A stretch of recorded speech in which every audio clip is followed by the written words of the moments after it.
నమస్తే మ్యామ్. నమస్తే అండి. మ్యామ్, ఫైబ్రాయిడ్స్ అసలు ఇవి ఎలా ఉంటాయి? ఎందుకు వస్తాయి? ఎన్ని టైప్స్ ఉంటాయి? దాని గురించి చెప్పండి. అండి, ఫైబ్రాయిడ్స్ అంటే గర్భాశయంలో గడ్డలని. నార్మల్‌గా గర్భాశయం అనేది హాలో షేప్‌లో ఉంటుంది. అవును.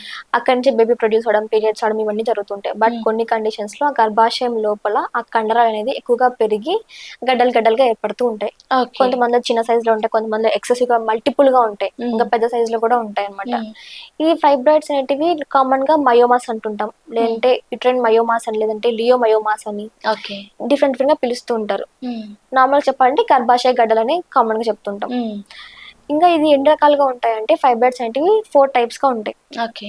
ఫస్ట్ వచ్చేసి గర్భాశయం లోపల భాగంలో పెరగడం. హ్మ్. గర్భాశయంలో 3 పొరలు ఉంటాయి. లోపలిది ఎండోమెట్రియం, మధ్య భాగం మయోమెట్రియం, బయటది పెరిమెట్రియం అంటాం. ఆ ఎండోమెట్రియంకి ఒక లేయర్ లాగా ఉంటుంది, సెరోజోమ్ లేయర్. ఆ సెరోజోమ్ లేయర్‌లో ఏమైనా గడ్డలు ఏర్పడితే అది సబ్మ్యూకస్ ఫైబ్రాయిడ్స్ అంటాం. హ్మ్. కొంతమందికి గర్భాశయం బయట భాగంలో గ్రో అవుతూ ఉంటాయి. ఇది సెకండ్ టైప్ ఆఫ్ ఫైబ్రాయిడ్స్. మరి కొంతమందికి గర్భాశయం కండరాల్లో ఏర్పడుతూ ఉంటాయి. ఓకే. అంటే మధ్య భాగంలో గడ్డలు అనేవి ఏర్పడుతూ ఉంటాయి. ఇదొక టైప్. హ్మ్. ఇంకా రేర్ కేసెస్ లో గర్భాశయం బయట కానీ లోపల కానీ చిన్న కాడ ద్వారా అతుక్కొని ఉంటాయి. ఓకే. దీన్ని పెడెంక్లేటెడ్ ఫైబ్రాయిడ్స్ అంటాం. హ్మ్. అంటే కాడ ద్వారా దానికి అతుక్కొని ఉంటాయి. అది ఏ విధంగా ఉండొచ్చు. ఓకే. బట్ ఇది ఆ టైప్ పరంగా కానీ లేదంటే అది లొకేషన్ బట్టి సింటమ్స్ వేరీ అవుతూ ఉంటాయి. హ్మ్. కొంతమందిలో చిన్న ఫైబ్రాయిడ్సే ఉంటాయి. కొంతమందిలో మల్టిపుల్ గా ఉంటాయి. పెద్ద పెద్ద సైజులో కూడా ఉంటాయి. ఓకే. ఇది అదున్న లొకేషన్, నెంబర్, సైజ్ ని బట్టి వాళ్ళ లక్షణాలు అనేవి డిపెండ్ అవుతూ ఉంటాయి. ఓకే. అది ప్రాబ్లమాటిక్ లేదంటే డిజాల్వ్ అయిపోతుంది అనేది దాని ప్రకారంగానే ఆధారపడి ఉంటుంది. హ్మ్. సపోజ్ కొంతమందికి ఫైబ్రాయిడ్స్ అనేటివి పెడెంక్లేటెడ్ గా ఉంటాయి. అంటే కాడ ద్వారా అతుక్కొని ఉంటాయి. ఓకే. ఆ కాడ ద్వారా అతుక్కున్న ఫైబ్రాయిడ్స్ గర్భాశయం లోపల కానీ లేదంటే గర్భాశయం బయట బాని ఉన్నప్పుడు పెద్ద ప్రాబ్లం గా అనిపించదు. అంటే గర్భాశయం బయట ఉంది అనుకోండి, అది నార్మల్ గా ఉంటుంది. అదేం పెద్ద సిమ్టమ్స్ క్రియేట్ చేయదు. హ్మ్. బట్ కొన్ని చిన్న ఫైబ్రాయిడ్సే ఉంటాయి. ఓకే. స్మాల్ 1 సెంటీమీటర్ ఫైబ్రాయిడ్స్ ఉంటాయి. ఆ హ్మ్. ఫైబ్రాయిడ్స్ ట్యూబ్స్ లాగా ఉన్నాయనుకోండి, అప్పుడు ట్యూబ్స్ అంటే బ్లాక్ అయిపోతాయి. ఓకే. ట్యూబ్స్ అంటే ఏంటి? గర్భాశయంని, అండాశయంని కనెక్ట్ చేసే ట్యూబ్స్ అనమాట. అవును. ఫెలోపియన్ ట్యూబ్స్ అంటాం. హ్మ్. ఆ ట్యూబ్స్ నుంచే ఎగ్ స్పర్మ్ మీట్ అవ్వడం కానీ, అంటే ఫెర్టిలైజేషన్ జరగడం కానీ హ్మ్. ఇవన్నీ జరుగుతూ ఉంటాయి. ఓకే. ఆ ట్యూబ్స్ బ్లాక్ అయ్యాయి అనుకోండి, వాళ్ళు ఎన్ని స్టేజ్‌లో అంటే 20స్, 30స్ ఉన్నారనుకోండి, వాళ్ళకి ఫెర్టిలిటీ ప్రాబ్లమ్స్ స్టార్ట్ అవుతూ ఉంటాయి. హ్మ్. ఎందుకంటే ఆ మీటింగ్ స్పేస్ అక్కడ క్రియేట్ అవ్వదు. హ్మ్. ఐ మీన్ అక్కడ ఓపెన్‌గా లేదనమాట. అవును. ఆ ఫైబ్రాయిడ్స్ వల్ల బ్లాక్ అయిపోతూ ఉంటాయి. అలాంటి వాళ్ళలో ఇన్ఫెర్టిలిటీ ఇష్యూస్ ఉంటాయి. దాంతో పాటు ఆ ఫైబ్రాయిడ్స్ వల్ల హెవీ బ్లీడింగ్ అవ్వడం, క్లాట్స్ పడడం ఇవన్నీ కామన్‌గా ఉంటాయి. ఓకే. ఇంకొంతమందికి ఫైబ్రాయిడ్స్ అంటే గర్భాశయ ముఖద్వారంలో ఉంటాయి. అంటే సర్వైకల్ ఫైబ్రాయిడ్స్ అంటాం దీన్ని గూడా. సర్వైకల్. ఓకే. సర్వైకల్ ఫైబ్రాయిడ్స్ అంటాం. హ్మ్. స్టార్టింగ్ ఎంట్రన్స్ ఏదైతే ఉంటుందో గర్భాశయంకి, ఆ ఎంట్రన్స్‌లో ఫైబ్రాయిడ్స్ అనేటివి ఉండిపోతాయన్నమాట. హ్మ్. అవేం జేస్తాయి? సివియర్ పెయిన్‌ని కలిగిస్తాయి. హెవీగా బ్లీడింగ్ అయ్యేలాగా ఉంటది దానికి. హ్మ్. ఇంకా దాంతో పాటు ఇంటర్‌కోర్స్ టైమ్‌లో పెయిన్‌ఫుల్‌గా ఉండేలాగా ఉంటుంది కొంతమందిలో. హ్మ్. మరికొన్ని ఫైబ్రాయిడ్స్ ఎలా ఉంటాయంటే చిన్నవైనా, పెద్దవైనా కూడా గర్భాశయం మధ్యలో ఉంటాయి. హ్మ్. అంటే ఎండోమెట్రియం దగ్గర అలా ఉంటాయి. ఓకే. ఇవేం చేస్తాయి? గర్భాశయం షేప్‌ని డిస్టర్బ్ చేస్తూ ఉంటాయి. ఓకే. ప్రాపర్‌గా ఉన్నప్పుడు ఎలాంటి లైనింగ్ క్లియర్‌గా ఉంటుంది, హెల్తీగా ఉంటుంది. హ్మ్. ఈ మధ్యలో ఇలా గడ్డలు ఏర్పడడం వల్ల ఆ లైనింగ్ డిస్టర్బ్ అవుతుంది. హ్మ్. దాని ద్వారా వాళ్ళకి ఇర్రెగ్యులర్‌గా పీరియడ్స్ వచ్చేలాగా, అంటే పీరియడ్స్ అయిపోయిన తర్వాత మళ్ళీ 10 డేస్‌కి మళ్ళీ పీరియడ్స్ వచ్చేలాగా, హ్మ్. కొంతమంది జస్ట్ స్పాటింగ్ లాగా కనిపిస్తుంది. పీరియడ్స్ అయిపోయాక మళ్ళీ బ్లడ్ కనిపించడం అంటాం. ఓకే. ఇది జస్ట్ స్పాటింగ్ లాగా ఉంటుంది. కొంతమంది మళ్ళీ పీరియడ్ స్టార్ట్ అయ్యేలాగా ఉంటుంది. హ్మ్. ఇవన్నీ చాలా పెయిన్‌ఫుల్‌గా ఉంటాయి వాళ్ళకి. పెద్ద పెద్ద క్లాట్స్ పడడం ఇవన్నీ ఓకే. ఉంటాయన్నమాట. హ్మ్. సో, ట్రీట్‌మెంట్ ఎలా? అంటే టెస్ట్‌లు ఎలా చేయించుకోవాలి మేడం? దానికేమైనా ప్రొసీజర్ ఉంటుందా? అండి. మెయిన్‌గా ఫైబ్రాయిడ్స్ అప్పుడు ఎప్పుడు టెస్ట్ చేయించి కూడా తెలుసుకోవాలి. ఆ! అసలు మనకు ఫైబ్రాయిడ్స్ ఉన్నాయా లేదా అని అది చెప్పి. ఎలా ఏ తెలుసుకోవడం? విధంగా అంటే ఫస్ట్ పీరియడ్స్ అనేటివి రెగ్యులర్‌గా ఉన్నాయా లేదా? హ్మ్. హ్మ్. ఇర్రెగ్యులర్‌గా ఉండి ఇలా మంత్లీ ట్వైస్ పీరియడ్స్ అవుతున్నా, పెద్ద పెద్ద క్లాట్స్ పడుతున్నా, ఓకే. లేదంటే నార్మల్ డ్యూరేషన్ కన్నా కూడా ఎక్కువగా బ్లీడింగ్ అవుతున్న కేసెస్‌లో, అంటే హ్మ్. మోర్ దాన్ 5 డేస్ కానీ, మోర్ దాన్ 8 డేస్ కానీ ఇలా బ్లీడింగ్ అవుతున్న వాళ్ళు కేర్ తీసుకుంటూ ఉండాలి. హ్మ్. దాంతో పాటు పీరియడ్ సమయంలో కలర్ చేంజ్ అవుతున్నా, బ్లీడింగ్ కలర్ కానీ, ఎక్కువ అమౌంట్ ఆఫ్ ప్రొఫ్యూజ్ బ్లీడింగ్ అవుతున్నా కూడా, అంటే నార్మల్‌గా ఎవ్రీ 4 అవర్స్‌కి ప్యాడ్ చేయడం నార్మల్ అది. హ్మ్. బట్ కొంతమందికి ఫ్రీక్వెంట్‌గా 1 ఆర్ 2 అవర్స్‌కి ప్యాడ్స్ ఫుల్ అయిపోతూ ఫ్రీక్వెంట్‌గా చేంజ్ చేస్తుంటారు. హ్మ్. దీన్ని ప్రొఫ్యూజ్ బ్లీడింగ్ అంటాం. ఇలాంటి ఓకే. కేసెస్ కూడా చూసుకుంటూ ఉండాలి. హ్మ్.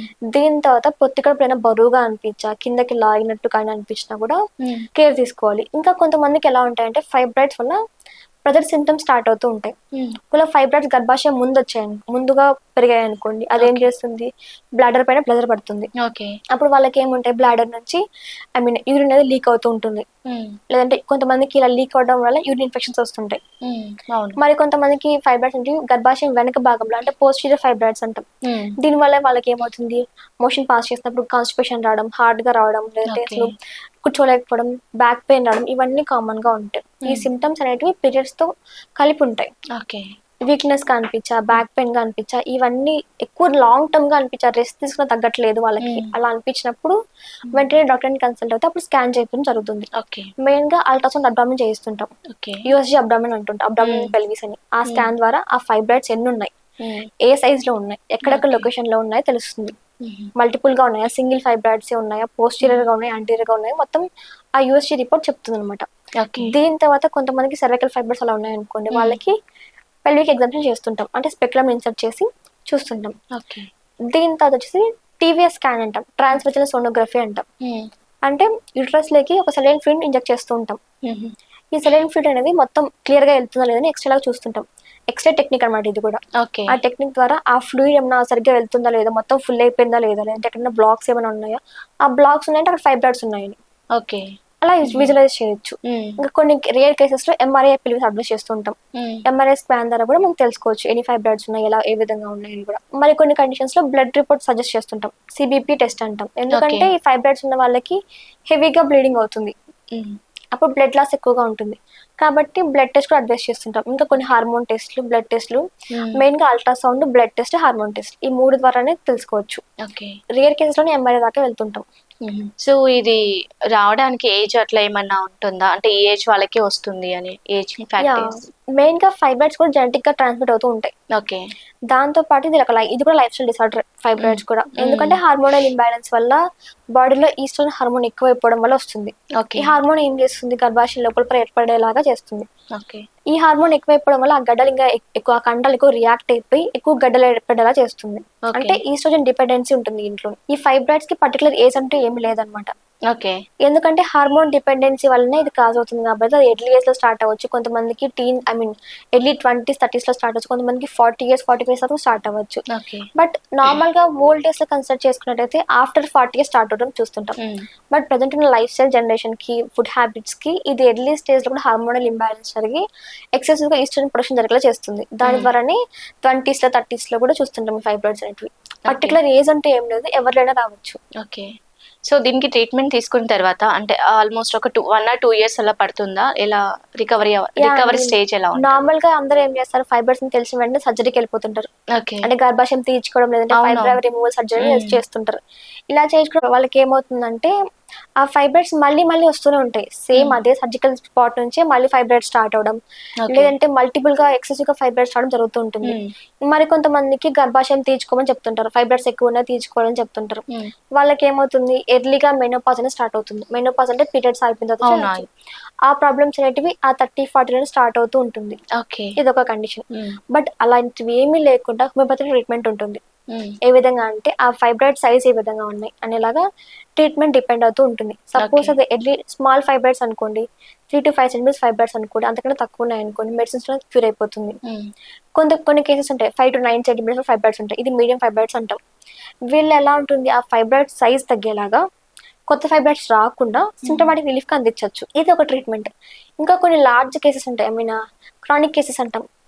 ఫైబ్రాయిడ్ సైజ్ more than 10-12 అలా ఉంటాయి. ఇలాంటి కేసెస్ లో ఏముంటాయంటే మల్టిపుల్ గా ఉన్నాయి అనుకోండి, సపోజ్ వాళ్ళ ఏజ్ అడ్వాన్స్డ్ గానే ఉంది, 45 అలా ఉంది, వాళ్ళకి ట్రై చేస్తాం, ఆ కేసులో ట్రై చేస్తాం. కొత్త ఫైబ్రాయిడ్స్ రాకుండా సర్జరీ అంటే భయపడుంటారు కదా వాళ్ళు, అలాంటి భయపడే వాళ్ళకి సర్జరీ వరకు వెళ్లకుండా ఆ ఫైబ్రాయిడ్ సైజ్ మళ్ళీ ఇంకా పెరగకుండా కొత్త ఫైబ్రాయిడ్స్ రాకుండా సింటమాటిక్ రిలీఫ్ అని అందించగలుగుతాం.